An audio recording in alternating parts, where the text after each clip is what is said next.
નમસ્કાર વિદ્યાર્થી મિત્રો, લાઈવ સ્ટડી યુટ્યુબ ચેનલમાં તમારું હાર્દિક સ્વાગત છે. તો મિત્રો આપણે આજે ખેડા જિલ્લા વિશે માહિતી મેળવીશું. ખેડા જિલ્લાની ભૂગોળ, ઇતિહાસ અને નવા કેટલા તાલુકાઓ બનેલા છે, તમામ માહિતી આપણે જોઈશું, જે આપણે આવનારી સ્પર્ધાત્મક પરીક્ષાઓમાં તમને ઉપયોગી થશે. તો વિડીયોમાં અંત સુધી બન્યા રહેજો. આ છે આપણે એઆઈ દ્વારા તૈયાર કરેલી ઇન્ફોગ્રાફિક ઇમેજ છે. તો તેમાં પણ તમે જોઈ શકો, પરંતુ અહીંયા એક્ઝેક્ટ નહીં આપેલું, આપણે એક્ઝેક્ટ મેપ ને બધું પાછળ છે, તો એમાં જોઈશું. ચલો તો ખેડા જિલ્લાનો ભૌગોલિક વિસ્તાર જોઈએ, તો ભૌગોલિક સ્થાન જોઈએ તો મુખ્ય મથક નડિયાદ, જેને સાક્ષર ભૂમિ તરીકે પણ ઓળખીએ છીએ. ખેડા જિલ્લાની સરહદ અમદાવાદ, ગાંધીનગર, અરવલ્લી, મહીસાગર, પંચમહાલ અને આણંદ જિલ્લાને સ્પર્શે છે. અહીંયા રહેશે અમદાવાદ, આ છે ગાંધીનગર, અરવલ્લી, મહીસાગર, વડોદરા, આ પંચમહાલ રહેશે, વડોદરા અને આણંદ. આમ 7 જિલ્લાઓને સરહદ આવેલી છે. ઉત્તર બાજુએ જોઈએ તો અરવલ્લી અને ગાંધીનગર, ઉત્તર બાજુએ આ અરવલ્લી અને ગાંધીનગર આવશે. દક્ષિણ બાજુ આણંદ અને વડોદરા. એક જ મિનિટ, આપણે જોઈ લઈએ. ઉત્તર બાજુ અરવલ્લી અને ગાંધીનગર, દક્ષિણ બાજુ આણંદ અને વડોદરા, પૂર્વ બાજુ મહીસાગર અને પંચમહાલ, અને પશ્ચિમમાં અમદાવાદ. આ રીતે ખેડા જિલ્લાની સરહદો આવેલી છે.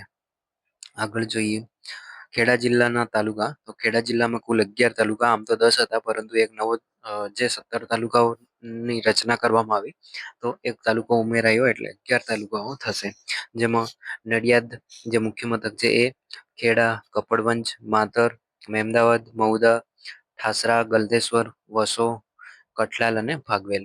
ભાગવેલનું મુખ્ય મથક છે કાપડી વાવ અથવા કાપડી વાવ, ચીખલોડ, ત્યાં એનું ભાગવેલ તાલુકાનું મુખ્ય મથક છે. તો આ હતા આપણે ખેડા જિલ્લાના તાલુકાઓ. ખેડા જિલ્લા વિશે અન્ય માહિતી જોઈએ તો ખેડા જિલ્લાનું ક્ષેત્રફળ તો 3947 ચોરસ કિલોમીટર જેટલું ક્ષેત્રફળ ધરાવે છે ખેડા જિલ્લો. ખેડા જિલ્લામાં કુલ વસ્તી છે 22,99,026. એટલે આ જે વસ્તી છે એ 2011ની વસ્તી ગણતરી મુજબ છે.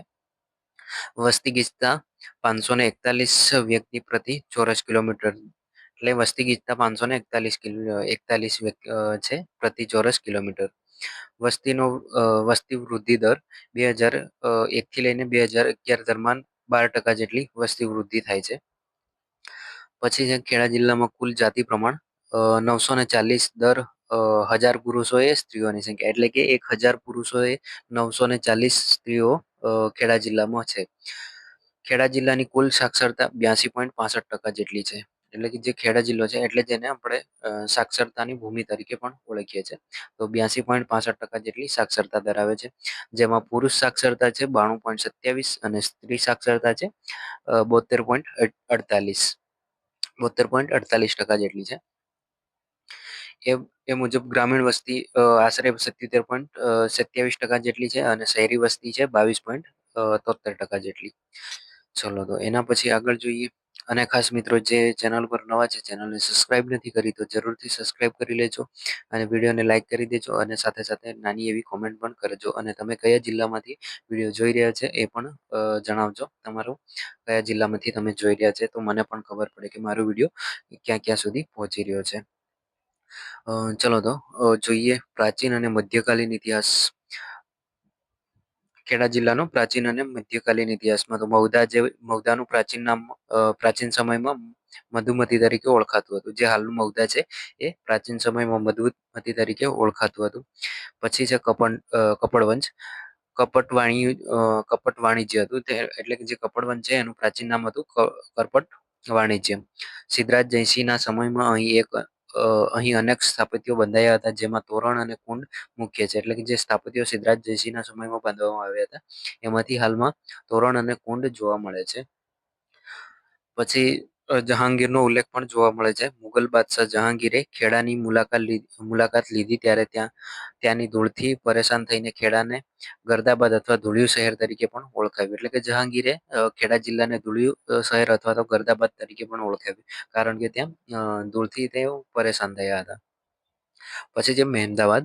આ શહેર ગુજરાતના સુલતાન મોહમ્મદ બેગડાએ વાત્રક નદીના કિનારે વસાવ્યું હતું. જે મહેમદાવાદ શહેર છે એ મોહમ્મદ બેગડાએ વાત્રક નદીના કિનારે વસાવ્યું હતું, જેથી કરીને તેનું નામ મહેમદાવાદ રાખવામાં આવ્યું. એ સિવાય અર્વાચીન ઇતિહાસ અને સત્યાગ્રહો. તો જે અર્વાચીન ઇતિહાસ છે તેના સત્યાગ્રહો જોઈએ તો ખેડા જિલ્લો ભારતીય સ્વતંત્ર સંગ્રામનું મુખ્ય કેન્દ્ર રહ્યો છે, કારણ કે ખેડા સત્યાગ્રહ ત્યાં થયો હતો.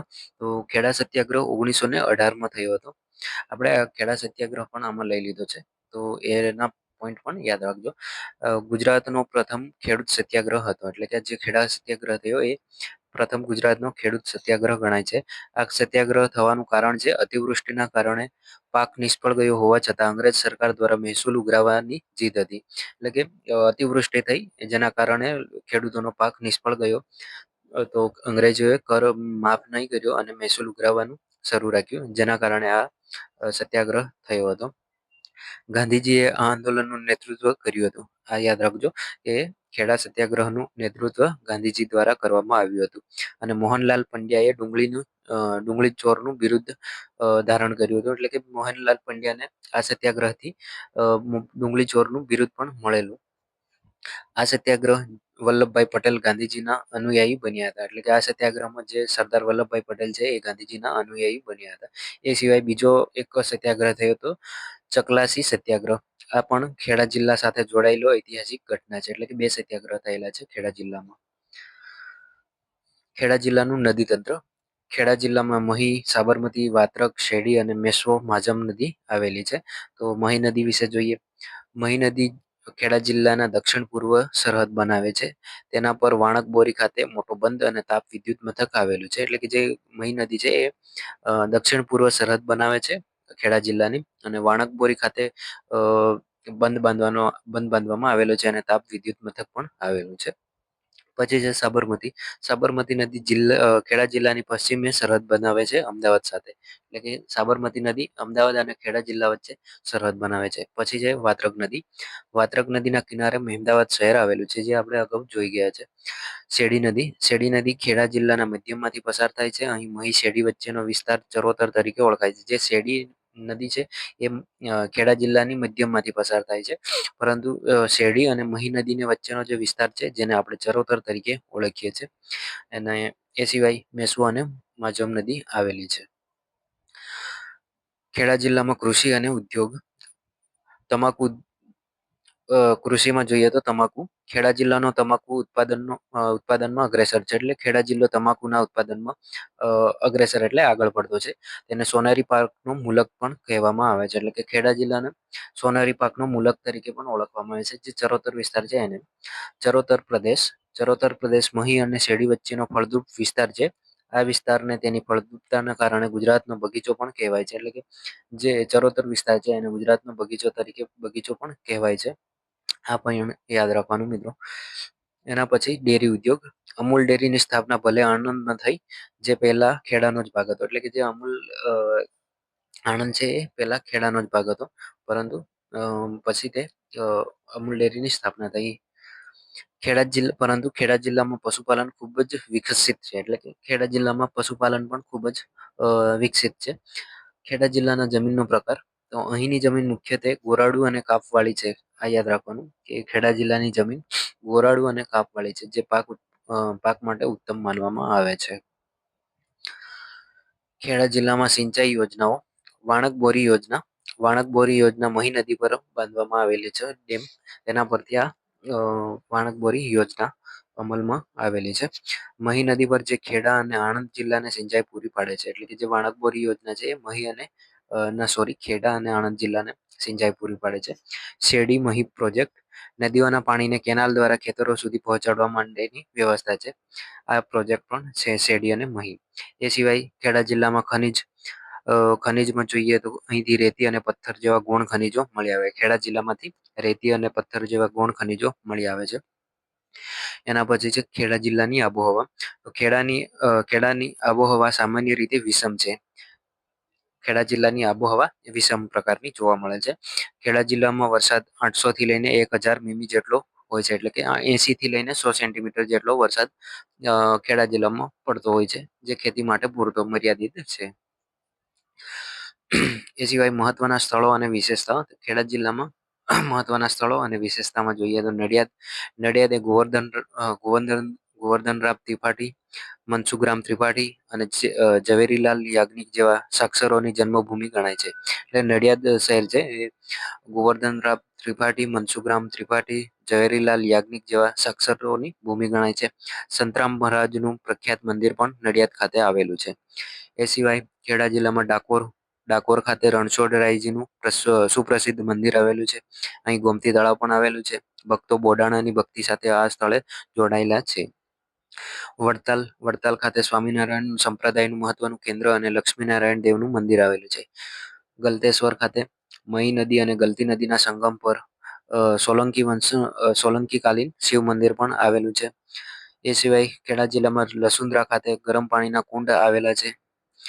કપડવંજમાં કાચના ઉદ્યોગ અને સાબુ માટેનું જાણીતું છે કપડવંજ. અહીં કુંડ વાવ અને શિવાલયો આવેલા છે, એટલે કે કપડવંજ ખાતે કાચના ઉદ્યોગો અને સાબુના ઉદ્યોગો માટે કપડવંજ જાણીતું છે. એ સિવાય કુંડ વાવ અને શિવાલયો આવેલા છે. મૌદા ખાતે પ્રાચીન સમયમાં મધુમતી તરીકે ઓળખાતું, એટલે કે જે મૌદા હાલનું શહેર છે એ પ્રાચીન સમયમાં મધુમતી તરીકે ઓળખાતું હતું. ખેડા જિલ્લાના ઐતિહાસિક સ્થાપત્યો. ભમરીયો કૂવો મહેમદાવાદ ખાતે આવેલો છે, જેની બાંધકામ મહેમદ બેગડા દ્વારા કરવામાં આવેલું છે. કુંડ વાવ અને તોરણ આ કપડવંજ ખાતે આવેલું છે, જે સિદ્ધરાજ જયસિંહના સમયનું આ બાંધકામ છે. સંતરામ મંદિર જે નડિયાદમાં આવેલું છે, 19મી સદીમાં સંતરામ મહારાજે બંધાવેલું. રોજી જે મહેમદાવાદમાં આવેલું છે, આ પથ્થર પરની નકશીકામ માટે જાણીતું છે. બરાબર, તો આ એ પણ યાદ રાખજો. તો આ હતી મિત્રો આપણે ખેડા જિલ્લાની માહિતી, જે તમને ખૂબ જ ગમી હશે. અને ફરી એકવાર જે મિત્રો એ ચેનલ પર નવા છે અને ચેનલને સબસ્ક્રાઈબ નથી કરી તો જરૂરથી સબસ્ક્રાઈબ કરી લેજો. વિડીયોને લાઈક કરજો, નાની એવી સારી કોમેન્ટ કરજો અને તમે કયા જિલ્લામાંથી, ગુજરાતના કયા ખૂણેથી જોઈ રહ્યા છો એ પણ જણાવજો. ચાલો તો મળીએ છીએ નેક્સ્ટ વિડીયોમાં નવા ટોપિક સાથે. ત્યાં સુધી નવું શીખતા રહો. જય હિન્દ, જય ભારત.